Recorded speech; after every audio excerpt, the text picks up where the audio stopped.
Hello, you lovely lot. How are you? Welcome or welcome back.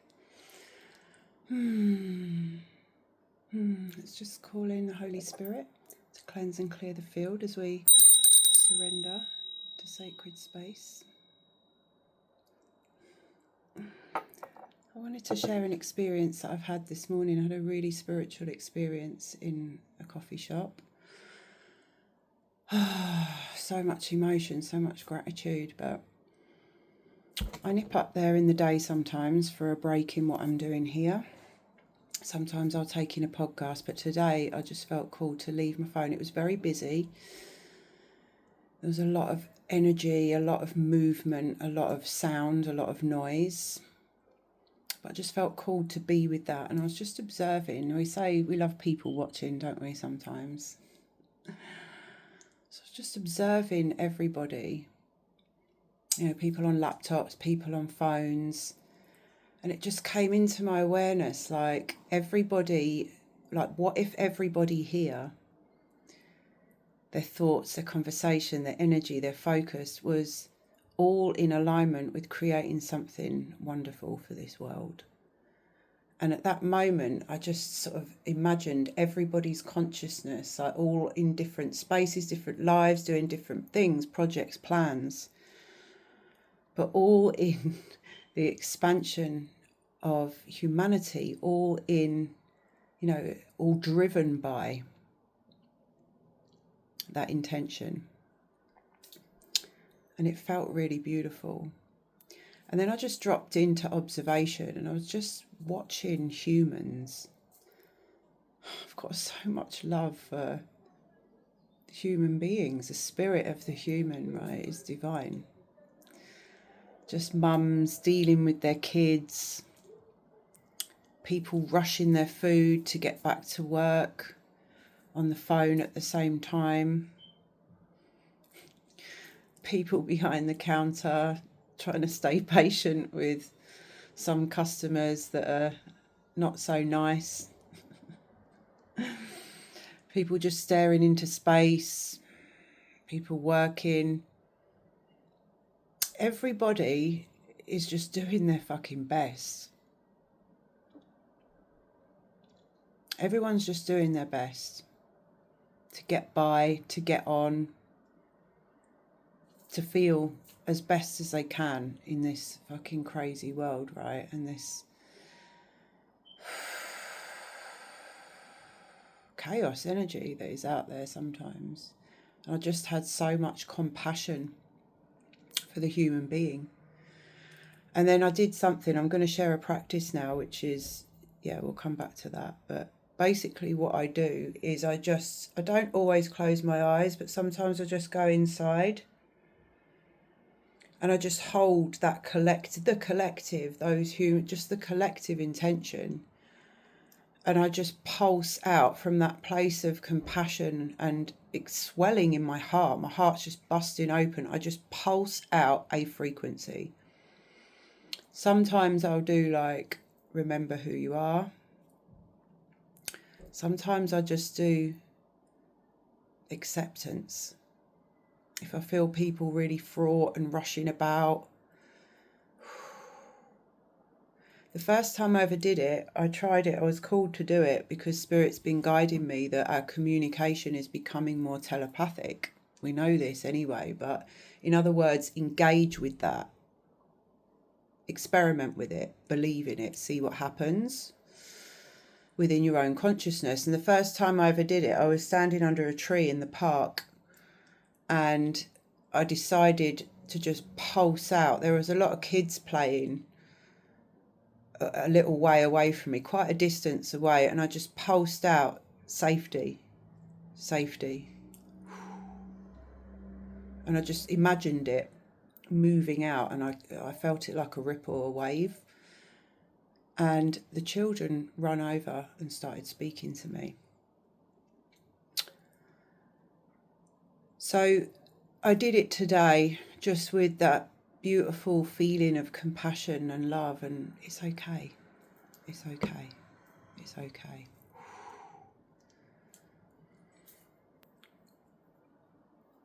the 3D world, the physical world, the rush and hustle and movement all around.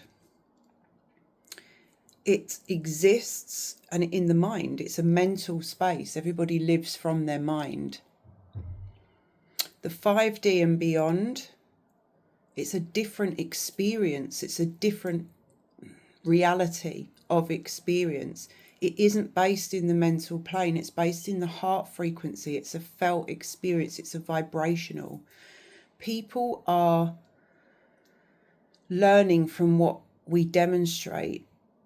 They are activated by what we carry in our energetic field now. Words are very powerful, but it's not the words that people are responding to anymore. It's our frequency. It's the codes that we hold, and it's a felt experience. Those that are still very caught up in their mind and rushing around will not be able to feel it yet because they're too in their head. And it's not available in the head. It's a vibrational resonance.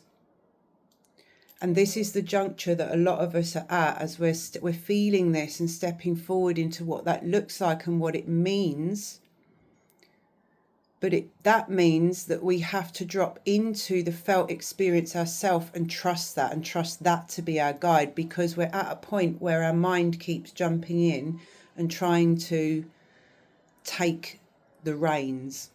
But the thing is, the mind doesn't have the answers where we're going. It's a felt experience. It's a vibrational resonance.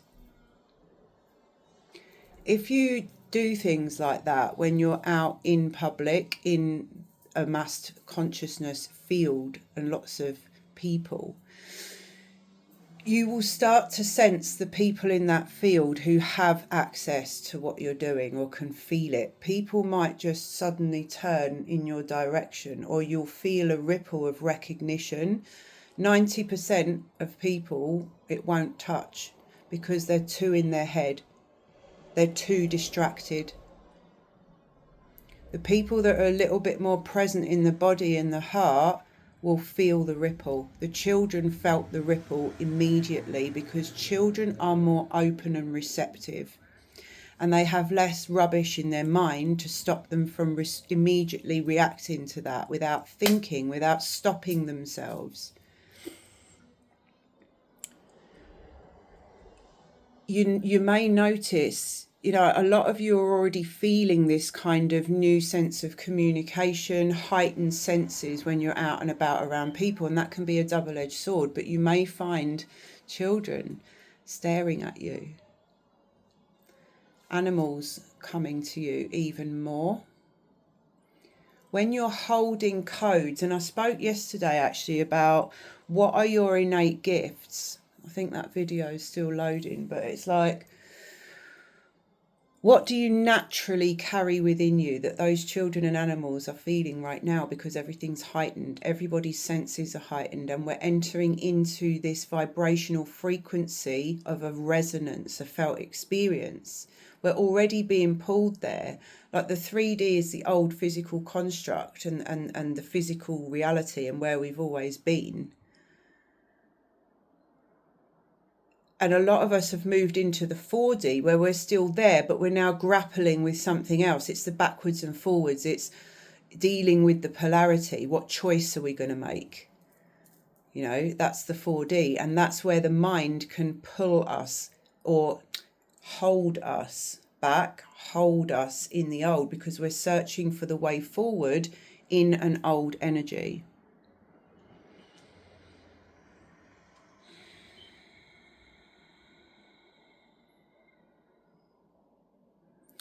The inner voice is really, really important, and Spirit's asking me to ask you, to prompt you to have a real honest look. I can feel a real tight rigidity. I can feel like I always see it like boxes of perception where we're just bouncing around in one framework of thought. Yeah, there's a real frustration with it. And this type of thing is going to frustrate you even more the more work you've done. There's a call to come back in. You got to look at what's in your own mind. There's no way to run from our own inner voice. That's the script, the narrative that is literally constantly with us. I'm here to tell you, it's not feeling good. Someone out there, we've got to shape this up. You're not speaking very nicely to yourself. And it's not just a case of, oh, be nice, be nice. It's toxic and self-abuse. It's self-harm. And in the most loving way, I'm going to call you out. You mustn't speak to yourself like that. It's actually, it's criminal to me, 1111. And you do it to yourself.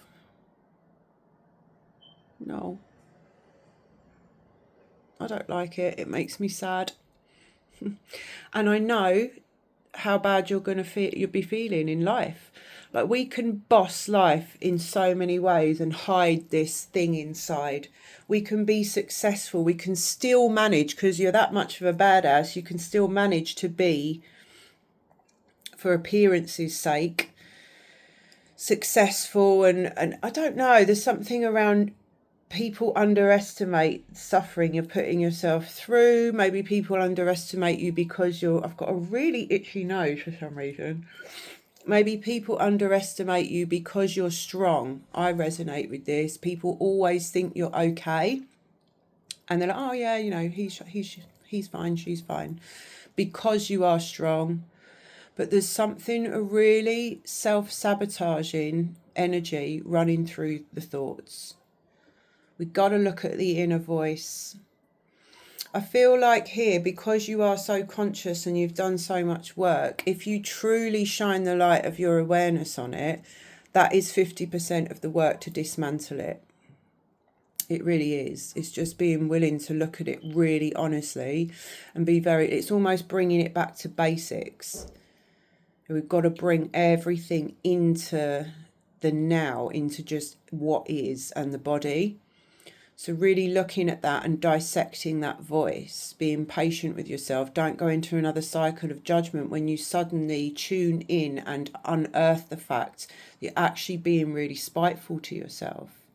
There's something around beating yourself up for not having got somewhere yet. There's a pressure feeling, always like pressure, like something's wrong. There's a bit of a doom script running here.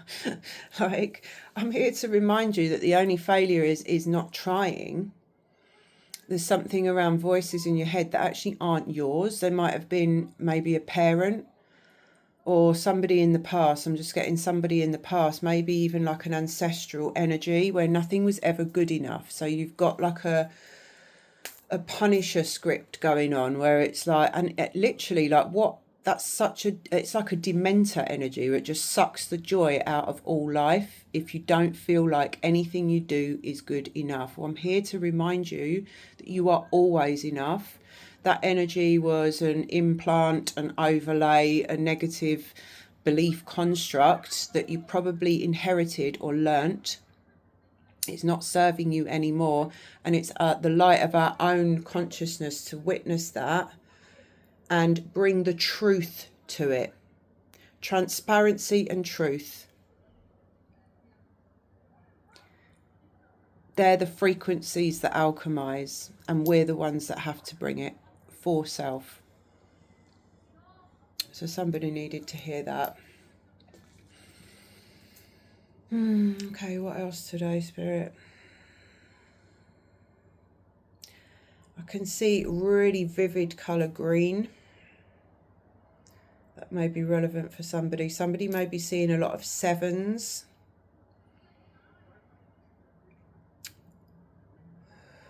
There's an element of mastery around the number 7. It's not quite completion, but it's forming, it's taking form. And those negative thoughts are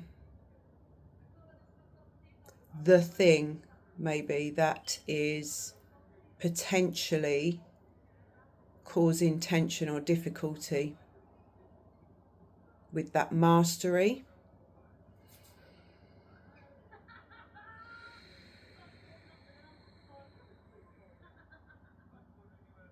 And the mother wishes to remind all of us to come home to the body, to remember that the journey is inward through the body. And it's like an echo, this message. It's like one of those ones where we keep saying it to ourselves, but then there's something deeper that drops in. You know, when you keep hearing yourself saying, like, sometimes I keep the same themes keep coming back in, and I'm like, I feel like I'm talking about the same things, but really it's like repetition is key to some of the reframes that we have to do in the mind, including what love actually is or feels like.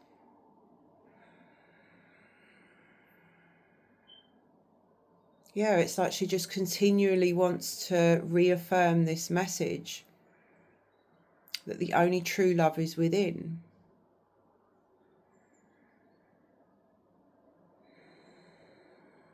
There's something about wanting to run away from self, wanting to run away from a truth.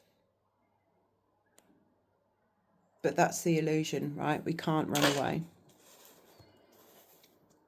And it was interesting as well last night, I was listening to something, and it was talking about the Neptunian energy, and Neptune being in Pisces. Pisces is like before the age of Aquarius, the last stage, the old world Pisces, in its shadow, in the pure dream, it's the dream. In its shadow, it's the old world, the control. And it was talking about this Neptunian energy, this outer planet, very deep kind of energy, which moves things in our subconscious.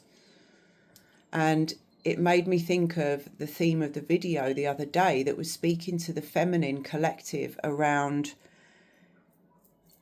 delusional energy, right? So this whole thing for the feminine is a theme because there's a huge, like, outer planetary body, motions, activities that are going on that's been reflected through our experience. It's like the true sense of something and then the false sense in some way, the ideal and the delusion. And this seems to be a theme this week, the dream and the nightmare, right? And the nuances in between, and where and how humans get pulled out of the dream and into something else. You wake up in a nightmare. So the mother is reminding us of the kindness, patience, and the back to basics that we really need to bring in to be able to navigate this quite startling sometimes, I'm getting, and like sometimes traumatic, the things that we have to look at in ourselves. It can feel a bit re-traumatizing, but she's reminding us that it's nothing that wasn't already there, and that you have the tools to just deal with one thing at a time and bring a new sense of deep acceptance for self. That's what she means by coming home to the mother. The frequency of the divine mother is the frequency of the grandmothers, that very deep, safe, accepting, compassionate, light-hearted, truthful energy, right? That just wraps you up in love, and you know that you're safe and secure and it's good, but you also know that she's not going to fluff you up, right? She tells you like it is. So this kind of energy coming home to the mother is coming home to that frequency within us, for us, through us, because we know that we deserve it. We know that that's our home frequency. We know that's where we come from. So allowing ourselves to receive that frequency through us, we give that to ourselves because we understand that that's our core connection. That's who we are. We are supreme goodness. If we think about how this earth functions when it's just left alone, not that we even know what that's like anymore, but think about how fucking perfect it is in terms of the biodiversity, like the ecosystems and the complexity, but yet the pure genius of how everything just works in synchronicity, in symbiosis. One species assists another, and it's just divinely perfect when it's left alone. There is abundance. Everything and everyone is catered for. There is something under the sun for everything and everyone. Every medicine we could need in some form of tree or plant. It's absolute perfection when we don't interfere with it. And we want a world based on that divine perfection, based on the respect. And coming home to the mother is understanding that this is all we've come here to do and know, is that we are stewards for the earth. And in full appreciation and glory of that and sacred reciprocity, we can create heaven on earth and create miracles and expand.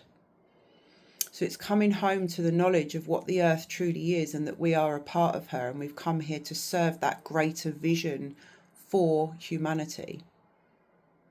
And if we can hold that in our heart and somehow look at people through that lens as well, you know, when things are chaotic, if things are a bit triggering, if things are overwhelming, just coming home to the body of the earth, coming home to the truth within, and the bigger picture of what we've come here to bring through.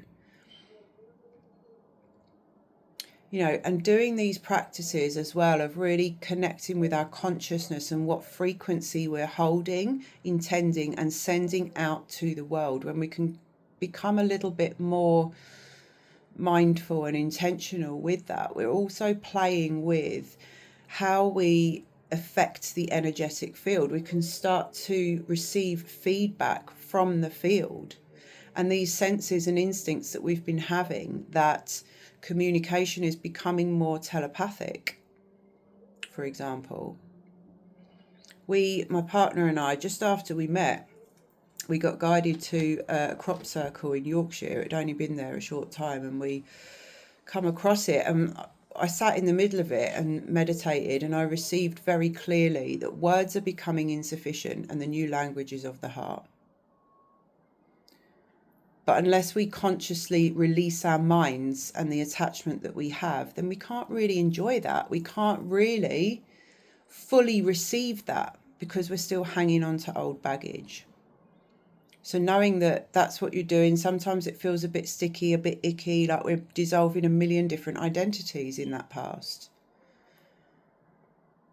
I was thinking the other night, like, it's wild the amount of old identities that we've built up in an attempt to cope with the craziness of the world, with the lies, with the falsity that we've always felt deep down.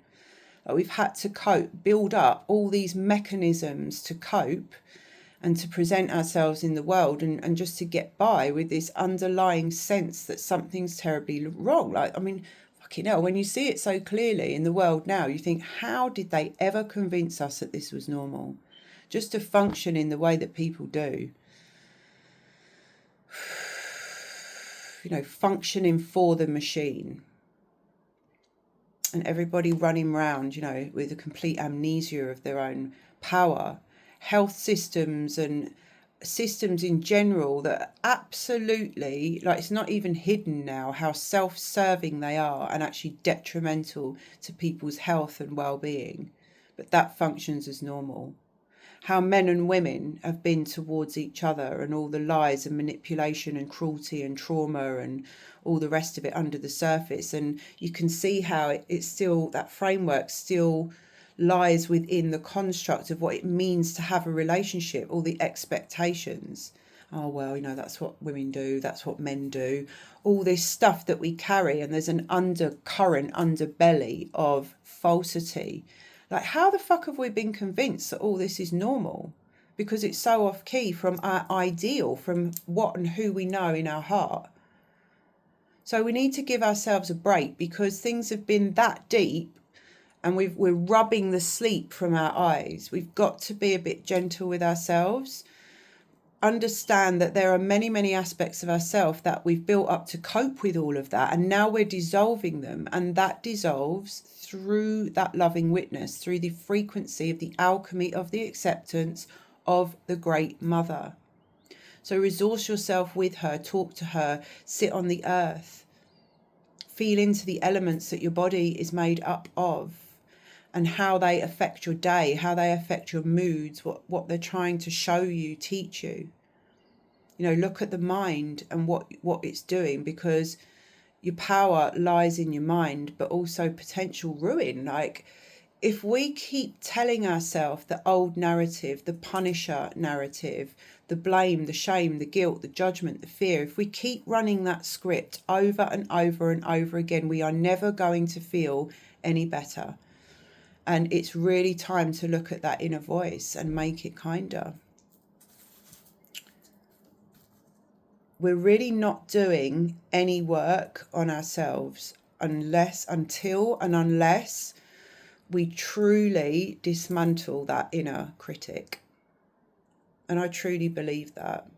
For me, it's always back to basics. People could do the most deep, advanced, technical sometimes, or field work, energy work, retreats. People do all sorts of amazing, wonderful things, but if they're not getting a grip of the inner voice and what they're sneakily telling themselves every single day, there is no real healing, because there's nothing outside of us. There's nothing outside of you. But the mind's a trickster. So we got to be clever. We've got to come with the energy of our own power and the knowledge of that. We've got to know that we have the power to change anything within us. So the willingness is all that's really necessary to start with. And then just drop into the body, drop into the earth, listen, ask questions. You are living, your consciousness is in a conscious reality. Our consciousness is part of wider consciousness, which is conscious of us. So communicate with yourself, communicate with everything around you, and watch it speak back to you. I love you so much. And thank you for being here, and thank you for showing up every day, however that is, showing up every day for yourself. Showing up here and not letting that dream, the ideal, the wish, and that greater vision go.